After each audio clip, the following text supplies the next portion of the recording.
Welcome back to another episode of What's Fallen Off My Car Today.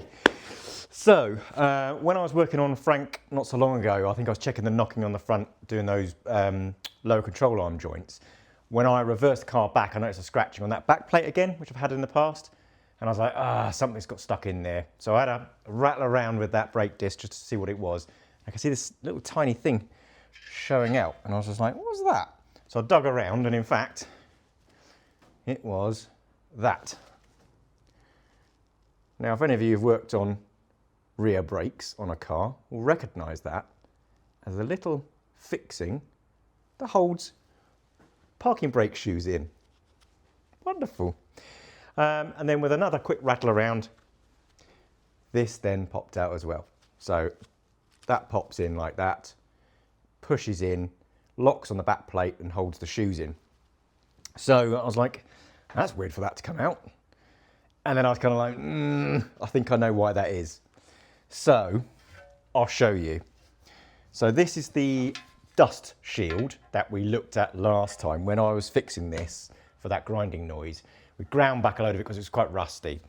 Now, this in fact is not something you can do without. Now, not just because of the dust and stuff, but also because of the fact that this fixing actually fixes to this. This is actually a structural piece for the shoes to attach to. So this little piece here goes through the shoes and locks into that little hole there and twists, holds in place.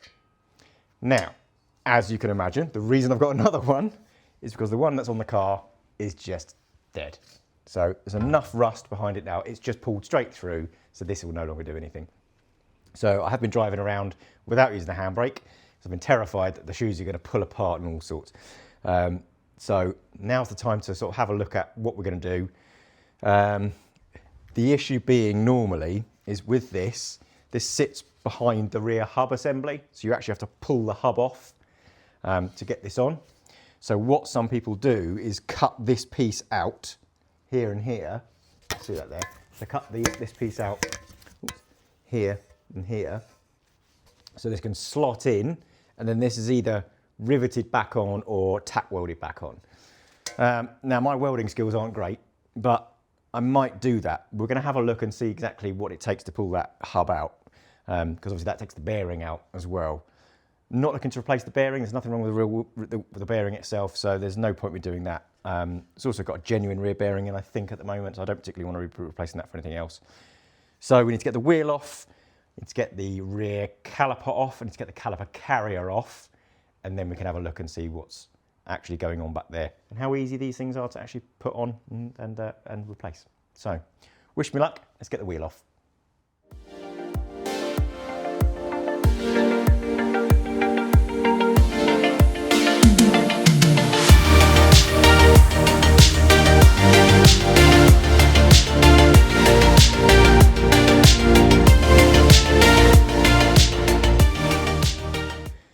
Right, so in here, that's a terrible light, isn't it? That better? Kind of, I suppose. So in here, we need to get this caliper off, and it's not been long since it's been on, so that should be okay. Then we need to get the carrier off, we need to get the rear brake disc off, and then hopefully we can see how bad this actually is. But we'll also need to take the rear shoes off, which I've always never done, I've always outsourced that. So time for a bit of learning. Some learning, but I need to get socket set. That one, and then that one. Where's the other one? There we go. Again, these haven't been. It's been a little. Hasn't been that long since they've been off, so these should be okay. And I did not unplug the clip first. Dummy. Right. Which I have now broken. Perfect. Basically new. They're in good shape. Can't really see the light in here is so bad. I'm going to open the garage door, I think. Hang on. I'm going to need to get that off in a moment, but we need to get the caliper carrier off. They are a bigger nut. That's like a 15, I think. Let's have a look. So it's 13 to take the caliper off. 15 it is indeed. That's that one. There we go. Caliper carrier off. Right. Okay, now it's time for, let me try and put that up somewhere else. There you go, hang that over the bump stop. Should be quite good there. Hopefully I haven't damaged that rear brake wear sensor. I don't think I have. Brake disc off next. It shouldn't all fall apart, but it might. Oh yeah, clear that. That's not good. Right, so the disc is fine.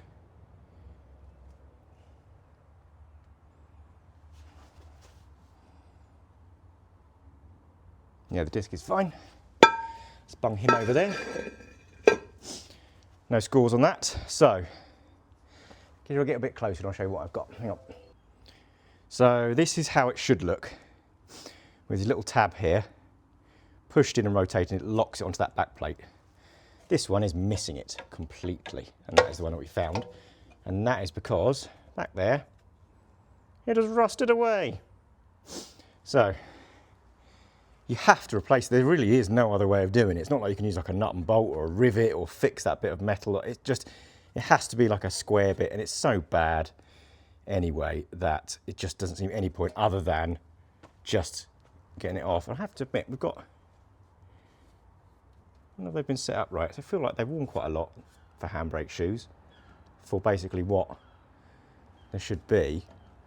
But either way, let's get it off, give it an inspection anyway.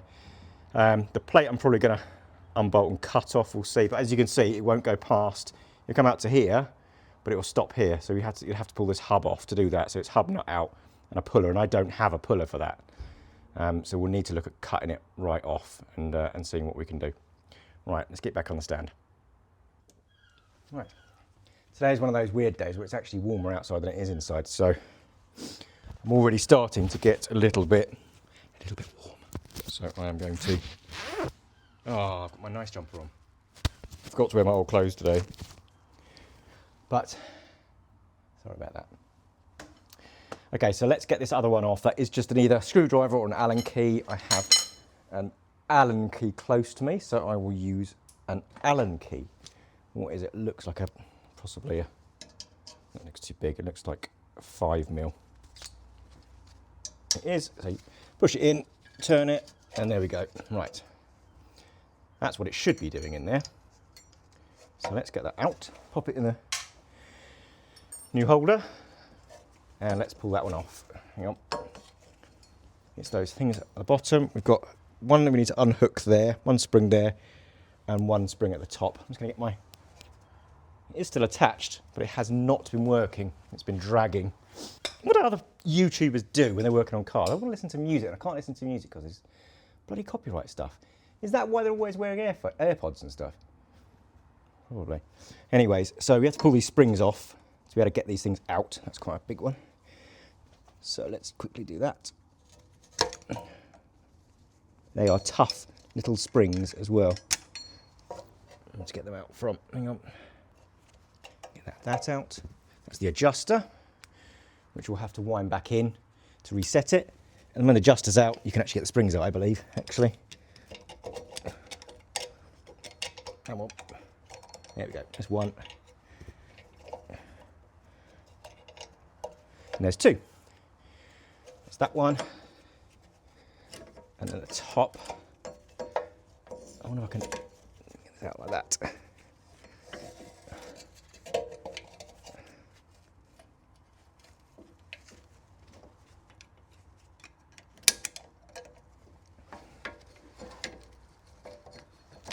There we go, that's that one.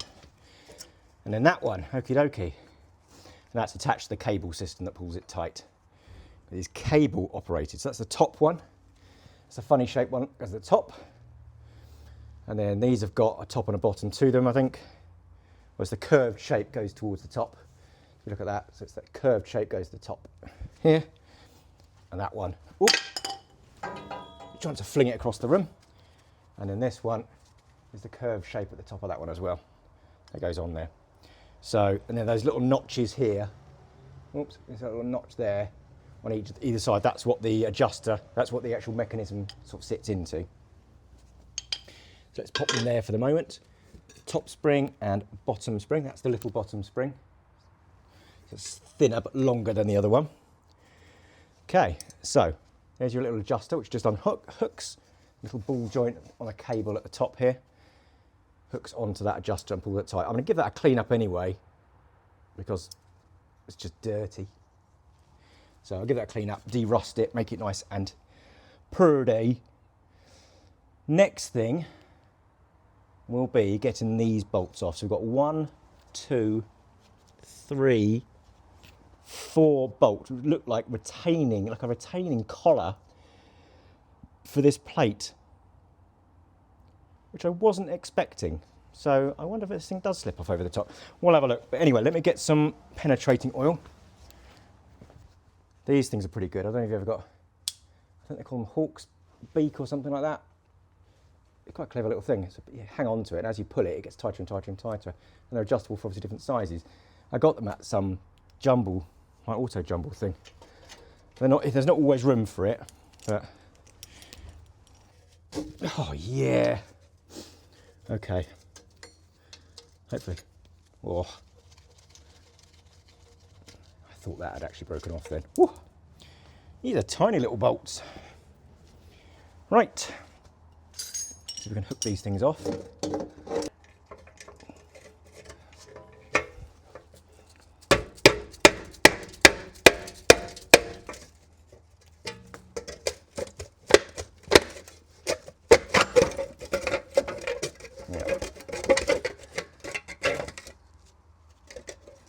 That's like part of the disc.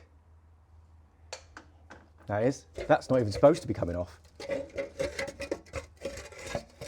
That. So I just looked at the other one. The other one doesn't come off. It's just another couple of fixings as to where it goes on, that's all. So what we need to do now is cut this off and then work out what we're going to do to get it back on with the right one, because I do not want to be pulling that hub off. Really?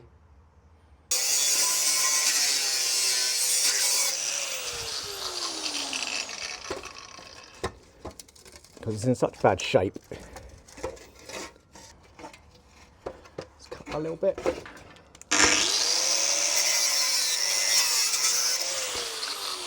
There we go. Done. Whew. Right. That was in annoying shape. Right. Oh, nearly a tragedy then. Nearly knocked my Pepsi over. This. You see, oh, it's too bright. Hang on, there we go. How can I do it? There we go, that's all right.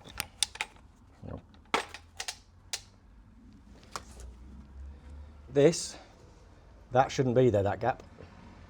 So the chassis, the subframe, rear subframe, has slipped up on the bushing again. That's the second time it's happened now. This one, you can see here, I had taken off and riveted. So the metal of the bushing on the outside of the bushing, metal of the bushing itself inside was riveted to the actual subframe. I think I did it in a couple of places, maybe one on the other side as well. I didn't realise I hadn't done all of them though, which is a bit disappointing. I'm just going to double check the other side, hang on. So that's not too bad. It probably has shifted a little bit, but not too much. And again, this side here was riveted. Well, that side's shifted a lot, isn't it? I really do not want to have that subframe out again. But that will have the alignment out and everything at the minute. I'm not surprised it shifted to a degree, but I don't know if I can do that somehow whilst it's on the car. What do we reckon? I almost need to find a way of pulling that, squeezing that together. Oh well, right, anyways, for the moment, let's focus on this, get this all done and tidied up. I'm going to give it a good old scrub clean now, so we can get this new part back on. Okay, I want to try and make a start on how we are going to do something different with this back plate. Because I don't want to be having to pull out the hub, which you have to do really. You're supposed to do that, so this is kind of a bodge. So what I want to try and do is cut this so that I can put it on without removing the hub and bolt it on without it really infringing on the actual sturdiness of this plate. So there are several things that are worth looking out for. That really isn't of any use anymore to work things out. So the most important things are these two T-slots. This is where the shoes twist lock into, brake shoes. So they are important. We don't cut through those or anything like that, so that's got to stay there. We've then got 1, 2, 3, 4 areas in which the plate bolts onto. So ideally, we're going to want to have half on one side, half on the other to make sure that it stays as sturdy as possible. So I think the most obvious way of doing things will literally to be cut it straight down the middle. I think at that point, I'm going to do a test fit and see how well it actually does fit together and how sturdy those plates are together, you know, in two pieces. Because if it is okay in two pieces, then there's nothing I really need to do. Worst case is I can either tack weld, literally in a couple of places. I don't need to seam weld it or anything like that at all. Or I can rivet on a couple of steel plates. So I found these the other day. I forgot I had them. Little tiny thing. Hang on, I'll find a smaller one.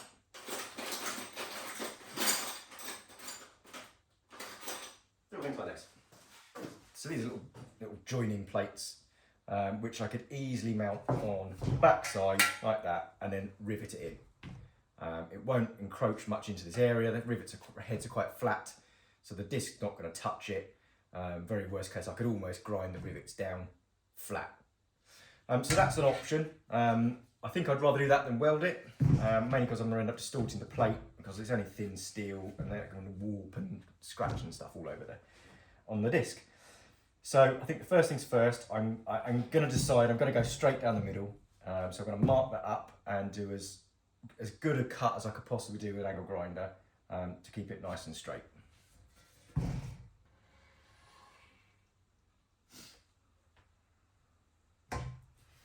That's about as best as I'm going to get it, I think. So let's see if I can actually follow that with the angle grinder.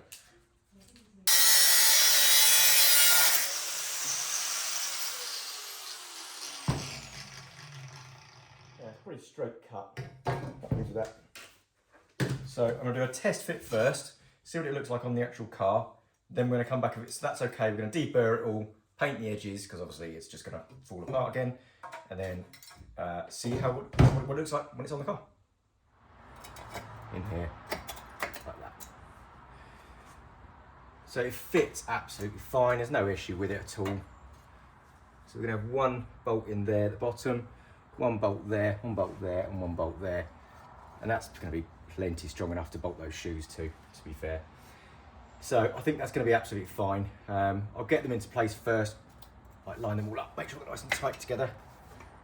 And then if I still feel the knot, if there's too much of a gap, then I will attach them together with like that steel plate or something along those lines.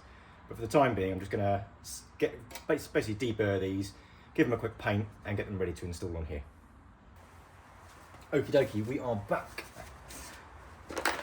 I have trimmed these all down, painted the edges, so it's nice and basically protected. And then we're going to do a quick dry fit. Well, not a dry fit, just a quick test fit really, I suppose. Just to make sure these actually fit in quite nicely and how tight together they're going to be.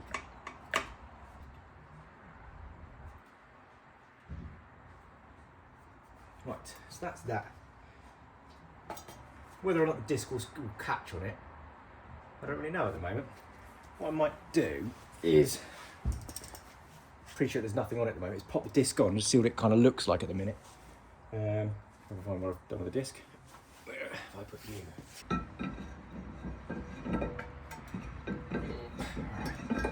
There we go.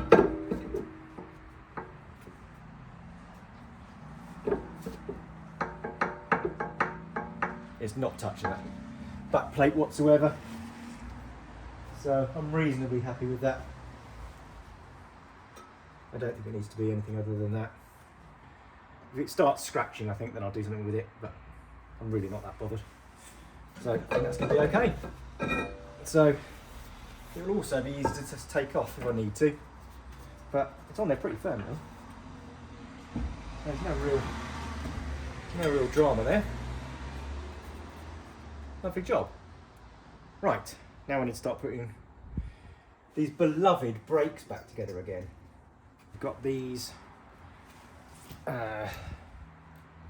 little T-bolts, I don't know what you'd call them, little fasteners. They go through the shoes, centre of the shoes, hold them into place here. So that's those. Got two of those.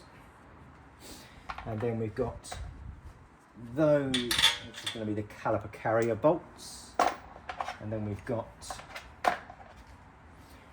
the adjuster. We've got the actual latch that holds the two together. And then you'll have this will go through there like that. And the adjuster will be at the bottom. So let's get those shoes even. And it's got quite even wear on it. I think it's been knocked around a bit, this right hand one, mainly because it's been off the actual bolt for a while, knocking around. But otherwise, it's okay, to be fair. So that's going to be in. I'll do this properly. You know, I'm not just going to guess this. I will pop it through and work out exactly where everything goes. I gave that a good old clean up as well to make sure it's moving okay. There's no issues with it. And actually, it seems to be in good enough condition. This bit goes in here, grabs the back of the cable. Okay. And then you've got, I'll take off one of the shoes, pass that underneath and lock and basically push that notch of that grippy thing of the actual latch at the top into the notch there. Okay. You do need like multiple fingers for this. That will go there like that. And then get your hook, pop that onto the other one. Like that. There we go, that's that top one in the right place. Like that. Then you need to do the bottom one, but you need to get the adjuster in as well. So suggest getting the adjuster wound all the way back in, and then we can wind it back out as and when you need to. Okay, so the adjuster, it does matter because you won't be able to get to the hole underneath it to adjust it. Just it goes this way around. All right. So basically, put it in between the two, so each shoe will slot into each bit of this. So which is not particularly easy, as you can imagine. So one will go in here, like that,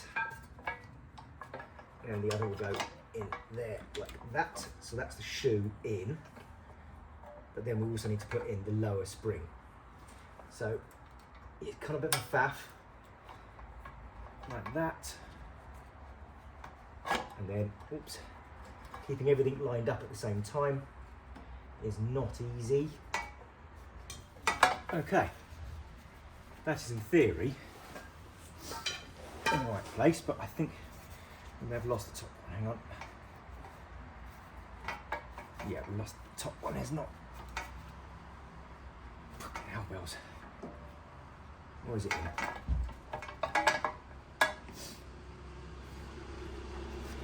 Let's have a look.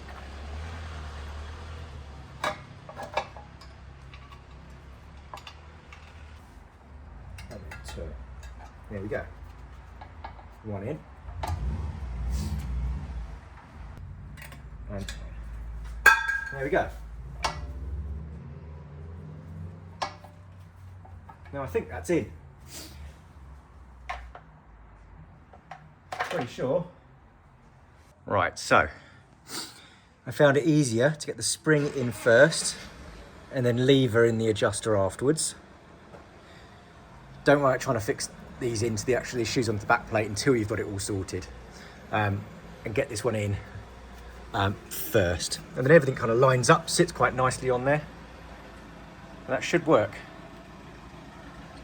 as bad as a faff as I thought it was going to be fair. So I'm just going to whack the disc on now and see whether there's any rubbing or whether I've done anything wrong. And then we'll adjust the handbrake with a little notchy thing down here to get it to actually to fit. I don't need to worry about the bedding in process because it's not new pads or anything like that at all. So let's get the disc on.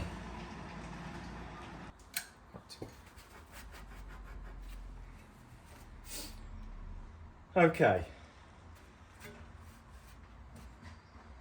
It's quite rubby in there. Don't like that, I have to admit. Just gonna make sure I've done that right afterwards. Let's see what it looks like when I put the handbrake on. Hopefully it doesn't completely bugger up. Fingers crossed. Right. Did that do anything? It's definitely pushed that out. Right, let's release that back again.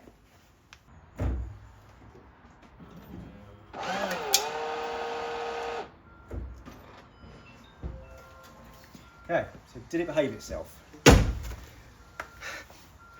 seemed to, didn't it? Well, it's in the right place and it seemed to work, which is all good. So, I've just double checked the videos. Everything's in the right place. I think that's going to be fine. I'm going to get the disc on and we are going to try and adjust it. We'll try and spin the wheel actually and see whether it spins without much issue. Okay, so we now need to get this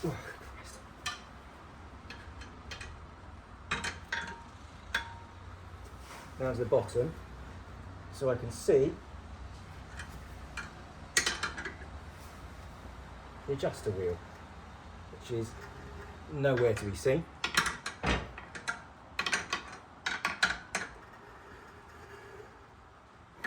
Ah, there it is.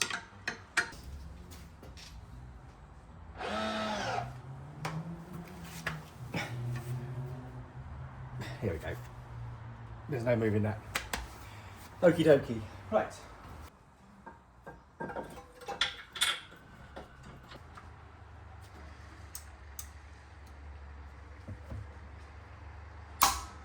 That's 120.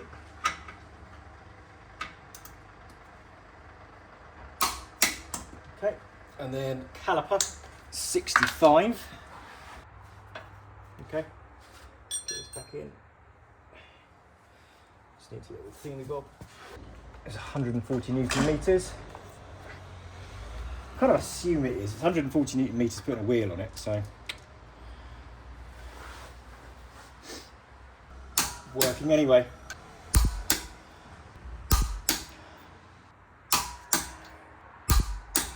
There we go. I think that handbrake is well and truly tight. That is. I think I just need to loosen that off a bit. But brakes are on. Not sure where that's supposed to go.